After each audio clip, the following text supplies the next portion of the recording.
A paz do Senhor Jesus, discípulos de Cristo Jesus. Vamos dar continuidade ao nosso discipulado. Sou o pastor Cláudio, estamos aqui na Igreja Metodista Asliana, em São João de Meriti. O tema dessa aula é atributos de Deus.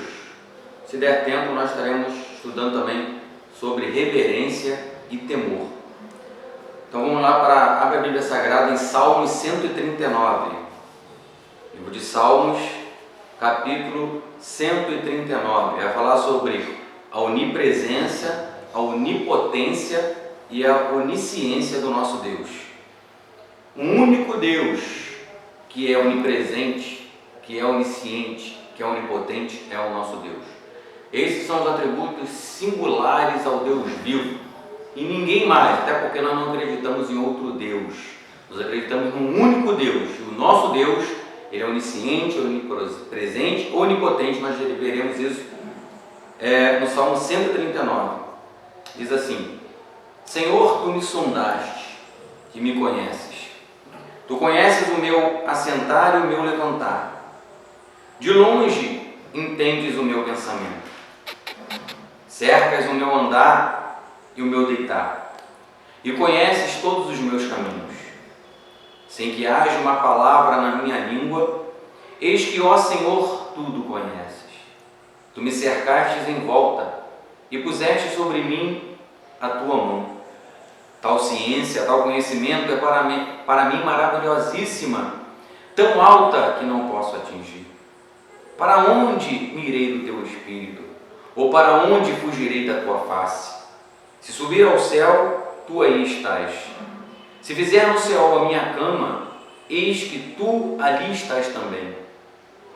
Se tomar as asas da alva, se habitar nas extremidades do mar, até ali a tua mão me guiará e a tua destra me susterá.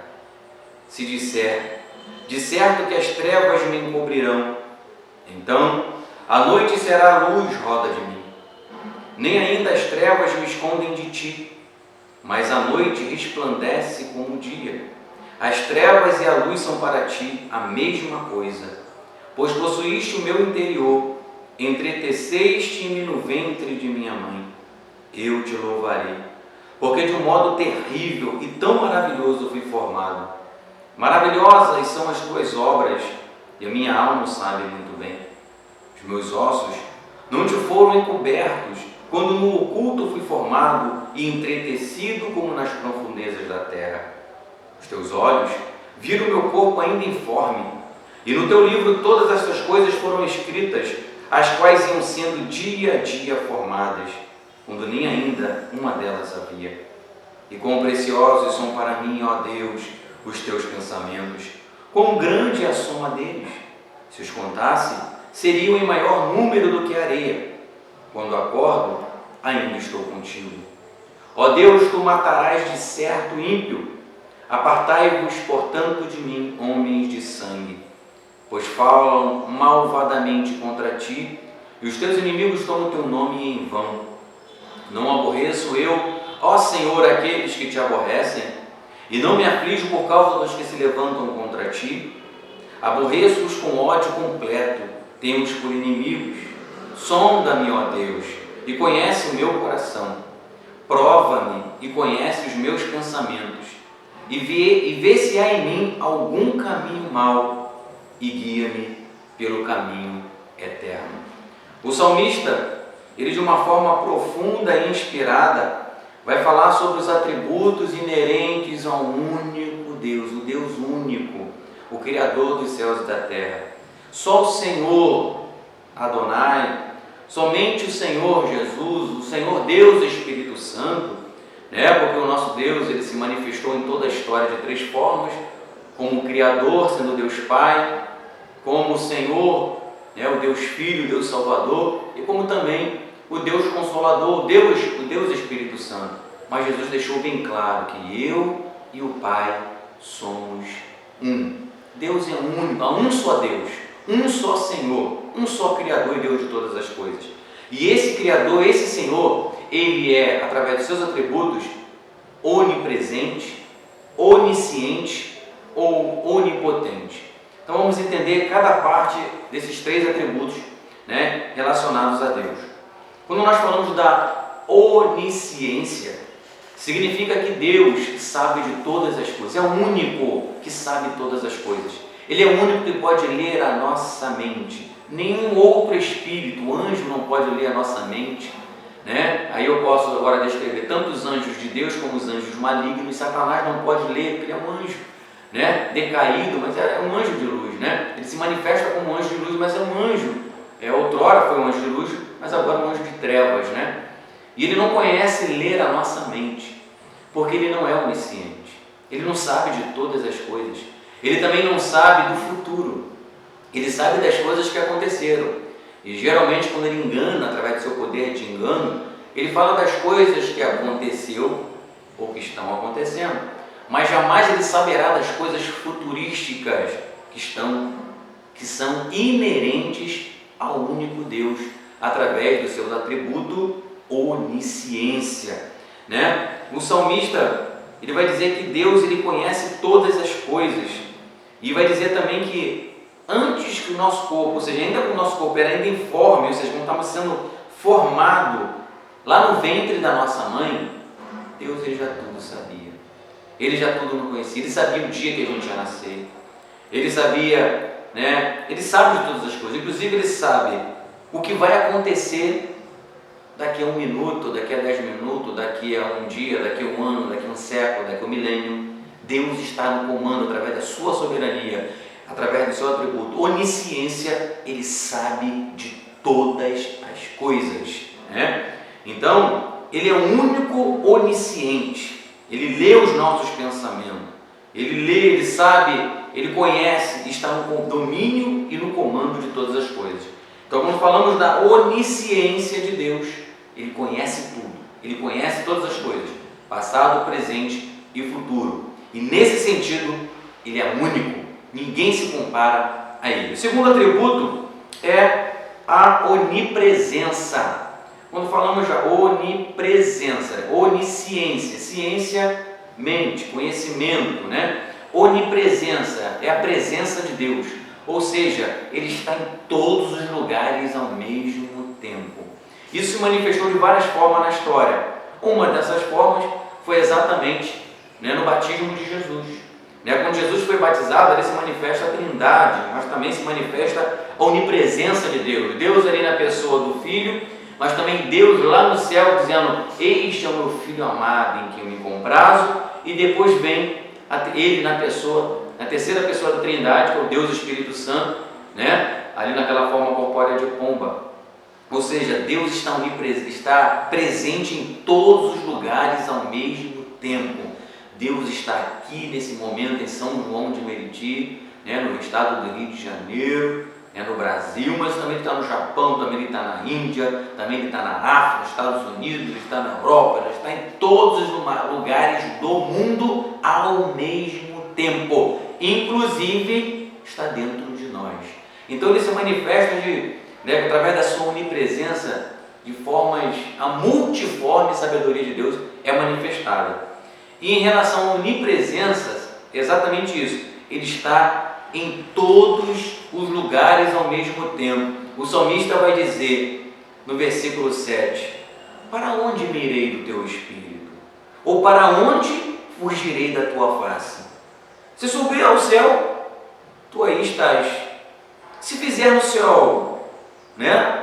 Que o céu, o mundo antigo conhecia que o céu era o mundo dos mortos, lá nas profundezas. Se eu descer as profundezas da terra, o Senhor está dizendo, e fizer a minha cama, o que vai adiantar? Tu estás ali também. E se tomar as asas da alva, se habitar nas extremidades do mar, lá no fundo do oceano, o salmista vai dizer: até ali a tua mão me guiará e a tua destra me susterá. Por quê? Através do atributo onipresença, Deus está em todos os lugares ao mesmo tempo. Ninguém foge de Deus. Portanto, ainda que pareça que estejamos só, podemos estar longe das vistas de amigo, de parentes, né, do pastor, podemos estar longe da vista do presbítero, mas aos olhos onipotentes, aos olhos como chama de fogo daquele que é onipresente, ninguém foge. Por Por isso que a Bíblia vai dizer que todas as coisas, nada há encoberto que não há de ser revelado. Por quê? Ele sabe todas as coisas. Então cuidado com suas atitudes, com o que você está fazendo, com o que nós iremos fazer, porque Ele é onipresente, Ele está em todos os lugares, pode ter certeza, Ele estará lá. Ele está a todo momento, né, nos analisando, né, nos vendo, né? Ele é o socorro bem presente na hora da angústia. Então, através da onipresença de Deus, Ele está em todos os momentos da nossa vida, seja nos momentos bons, seja no momento de ruins. Jesus falou que no mundo teremos aflições, mas no momento da aflição, Deus caminha conosco. O salmista vai dizer: ainda se eu andasse no vale da sombra da morte, eu não estaria sozinho, eu não temeria, porque Deus está comigo. Mas também no momento de vitória, no momento de alegria, né? No momento de testemunho, né? Deus está presente. Ele está presente em todos os momentos em nossa vida, em todos os lugares ao mesmo tempo. E finalmente, o terceiro e último atributo de Deus é a sua onipotência. Quando falamos potência, vem de poder. Ele é o único todo-poderoso. Todos os demais são criaturas, né? As pessoas estão temendo a morte, as pessoas estão temendo as fatalidades da vida, as pessoas estão temendo o coronavírus, estão temendo tantas coisas, mas esquecem de temer aquele que tem todo o poder, aquele que tem o poder de dar a vida, mas também tem o poder de tirar a vida, porque Satanás, usando um anjo maligno, até a morte, nada pode fazer, não tem poder contra Deus. Eles só fazem aquilo que Deus, até onde Deus permite.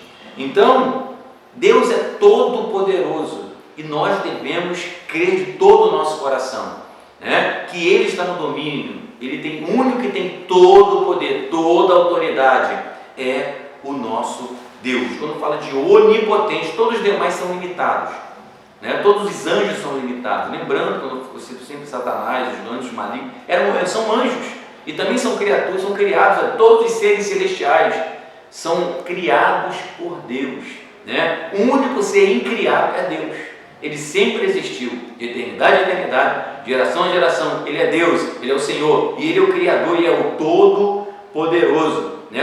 Paulo vai dizer: agindo Deus, quem impedirá? Porque Ele está em todos os lugares, sondando os nossos corações, né? E Ele tem todo o poder. Jesus vai dizer: não temais os que matam o corpo, né? Não tem mais nada que pode fazer. Temei antes aquele que pode fazer perecer tanto o corpo como a alma, como o espírito no inferno. Então, o único todo-poderoso é o nosso Deus. Então, esses atributos, onisciência, né? Onde Deus conhece todas as coisas, tudo Ele sabe, seja do passado, presente e futuro. O único que conhece, faz a leitura da nossa mente é Deus e ninguém mais. O adversário ele engana pelo seu poder de engano das coisas que ele sabe do passado e as coisas que estão acontecendo, mas no futuro ele não sabe de nada. E outra coisa, se você tem algo para declarar, a sua intimidade, fale em pensamento, né? Não declare alguma coisa que tenha te afligido em palavras, mas fale em pensamento com Deus. Jesus vai dizer: entra no teu aposento, no teu quarto, lá secreto, fecha a porta, em oculto, no pensamento, fala com Deus, porque Ele é o único que é onisciente, Ele sabe de todas as coisas, Ele conhece que está no teu íntimo. Antes que uma palavra saia da minha boca, diz o salmista, tu conheces. Ele conhece todas as coisas, mas além de ser onisciente, Ele é onipresente, está em todos os lugares. Não temas, Deus está conosco em todos os momentos e em todas as circunstâncias da nossa vida. Ele está conosco. Muitas vezes nós fazemos orações: Senhor, vem me socorrer. Poxa, a Bíblia vai dizer que nós somos o templo, a morada do Espírito Santo. O próprio Deus está dentro de nós. Ele é o socorro bem presente. Ele está conosco a todos os momentos, seja na hora da angústia, seja na hora da dor, seja na hora da nossa vitória. E finalmente, Ele é o Deus onipotente, ou seja, Ele é o Deus todo-poderoso. Todo o poder, sem nenhum limite, está sobre o nosso Deus. Ele pode ir muito além do que nós possamos expressar em palavras humanas.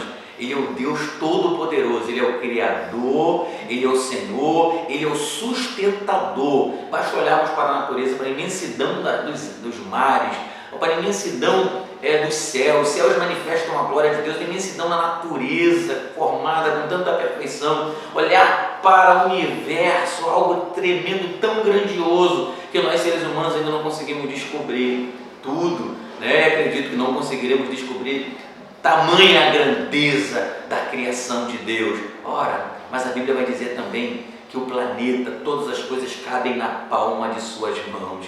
O nosso Deus é muito mais, além, muito mais poderoso do que nós possamos imaginar com as nossas mentes finitas e limitadas. Então guarde isso, o único Deus, onipotente, onipresente, onisciente, é o nosso Deus. E já adentrando, falando sobre reverência e temor, diante disso, diante desse conhecimento, sendo sabedor que Ele é onipresente, que Ele está em todos os lugares, que Ele é onisciente, que Ele sabe todas as coisas, inclusive até aquilo que nós pensamos, não precisa nem palavra sair da nossa boca, porque antes da palavra sair, né, ela é formada na nossa mente, no nosso psique, no nosso cérebro, neurônios formam a palavra, antes dela sair Deus já sabia, Deus já conhecia, Deus sabe de todas as coisas, Ele pode tudo. Diante disso, devemos reverenciá-lo, devemos reconhecê-lo como o único Deus e como o único Senhor da nossa vida. E falando como reverência, temor, nós devemos saber como nós devemos viver, como nós temos vivido diante de Deus, desse Deus Todo-Poderoso. Lembrando que estamos no tempo da graça, sim, né? Mas a nossa salvação não foi de graça, um alto preço foi pago na cruz do Calvário. E o mesmo Deus santo, o mesmo Deus que exige santidade, né? Nós wesleyanianos temos nosso slogan, santidade como estilo de vida. É um Deus que exige santidade, separação. Então, antes de tomar qualquer atitude, antes de falar qualquer coisa, nós devemos entender que estamos diante da presença de um Deus santo, de um Deus poderoso, de um Deus único, que tudo pode, que tudo conhece, que está em todos os lugares ao mesmo tempo. E o salmista vai dizer lá em Provérbios, capítulo 1, versículo 7, abra aí no próximo livro da Bíblia, né? É o livro de Provérbios, já no capítulo 1, depois de Salmos, Provérbios capítulo 1, versículo 7, Salomão, tenha recebido a sabedoria do alto, né? Tiago vai dizer, se alguém quer sabedoria, peça a Deus que todos, Deus dá liberalmente, peça a Deus sabedoria, que Deus certamente vai lhe conceder.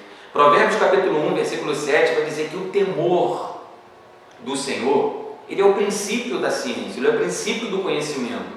Os loucos desprezam a sabedoria e a instrução. Quantas pessoas aí no mundo têm agido com loucura, né? Têm negligenciado a palavra de Deus, desprezado a sabedoria de Deus, desprezado a instrução de Deus. Paulo vai dizer aos Romanos que a sabedoria do homem é loucura para Deus.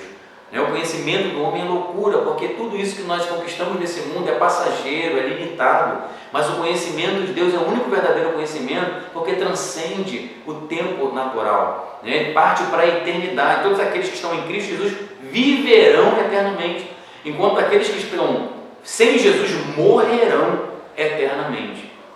Então, o princípio do conhecimento, o princípio da sabedoria é temer a Deus. Temer é muito mais do que ter meramente medo. Temos que ter medo, sim, de pecar. Nós devemos odiar o pecado. Nós devemos odiar tudo aquilo que transgride a lei de Deus. Porque nós não devemos entristecer. Paulo vai escrever à igreja de Éfeso, capítulo 4, versículo 30, não entristeçais o Espírito Santo, para os quais estáis selados para a eternidade, para o dia da redenção. É loucura nossa entristecer o Espírito Santo. Aquele que é o nosso único amigo, aquele que está conosco em todas as horas, lembra? Ele é onipresente, onisciente, Ele é onipotente, é aquele que nos ajuda, aquele que nos socorre, está em todos os momentos conosco, e nós devemos reverenciá-lo, nós devemos temê-lo, né? Porque Ele é o único Senhor da nossa vida. Antes de falar alguma coisa, cometer uma atitude, nós devemos pensar. Somos seres inteligentes, somos seres racionais, nós devemos pensar antes de fazer qualquer coisa. Quando falamos de culto, devemos saber a forma de nos portar diante da presença dEle, até porque o culto é dEle, é para Ele, por Ele são todas as coisas. Quando louvamos, louvamos para Ele. Quando pregamos, pregamos em nome dEle. Se vivemos, vivemos para Ele. Se dormimos, dormimos para Ele. E até quando morremos, é para Ele que nós morremos. Então nós devemos reverenciá-lo, amá-lo, né, temê-lo de todo o nosso coração. Não somente porque Ele tem todo o poder para dar, como para também tirar a vida. Mas devemos reverenciá-lo e amá-lo e temê-lo pelo que Ele é. Um Deus amável, um Deus que nos ama, um Deus que foi entregue, foi capaz de se entregar por nós naquela cruz do Calvário. Então tenhamos temor de viver, não somente no culto, né? Não somente no dia de Santa Ceia, mas todos os dias devemos temê-lo, seja no nosso trabalho, seja dentro do nosso lar. É por isso que nós estamos nessa campanha. 1 Tessalonicenses capítulo 5, versículo 17, orai sem cessar, porque a oração vai nos dar intimidade, o relacionamento que Ele tanto espera comigo e com você. Então fuja do pecado, odeie o pecado, tema a Deus. Quando adentrar ao santuário, tema, porque esse lugar, o santuário, é um lugar sagrado, é um lugar separado para Deus. Então evite fofoca, evite conversar durante os cultos, preste atenção. O momento que nós temos é de adorar, é de engrandecer, de louvar. No momento da palavra, pare tudo mais uma vez. Ouça a voz do Deus eterno, porque a palavra de Deus ela não contém, ela é a palavra de Deus. Ela é a viva e reverente palavra de Deus. Ela é a única palavra, infalível palavra de Deus. Passarão os céus e a terra, mas a palavra de Deus jamais passará. Enquanto louvá-lo, faça o seu melhor. Busque o seu melhor. Quando evangelizar, faça o seu melhor. Sirva Ele com o melhor. Então, entregue-se, dedique-se, corpo, alma e espírito a Deus. Quando receber o chamado para fazer algo, faça o seu melhor, porque você não está fazendo para homem aplaudir, né? Nós estamos fazendo para Deus, aquele que merece toda a honra, toda a glória, todo o louvor e toda a adoração. O que tem faltado nesses últimos dias, amados irmãos, é temor ao nome do Senhor, é reverência ao nome do Senhor. Quantas irreverências em nossos cultos, quantas faltas de temor nos nossos cultos. Quantas pessoas estão em nossos cultos sentadas no momento da adoração, no momento da palavra, está com a mente em casa, está com a mente no problema, muitos estão no telefone, com o WhatsApp. O problema não é utilizar o telefone, né? O telefone hoje tem muitas coisas que você pode utilizar, até a Bíblia utilizar o telefone, você pode utilizar um hino, né, do nosso cântico, está lá no telefone também. O problema não é o telefone, não é a tecnologia, é como nós utilizamos essas tecnologias, para o bem ou para o mal. Então que nós possamos utilizar todas as coisas que estão em nossas mãos, todo o nosso corpo, toda a nossa alma, todo o nosso espírito, de uma forma reverente, de uma forma de temor ao nosso Deus, servi-lo de todo o nosso coração, para que nós possamos agradá-lo. Porque somente aqueles que amarem a Deus até o fim, ou seja, como diz o versículo, que perseverar até o fim, é esse que será salvo. Então pense nisso e viva de uma forma reverente e com temor verdadeiro diante daquele que tem todo o poder, o Deus Todo-Poderoso, o Criador dos céus e da terra. Deus abençoe. Essa foi a nossa aula 9 sobre atributos, reverência e temor. A paz do Senhor.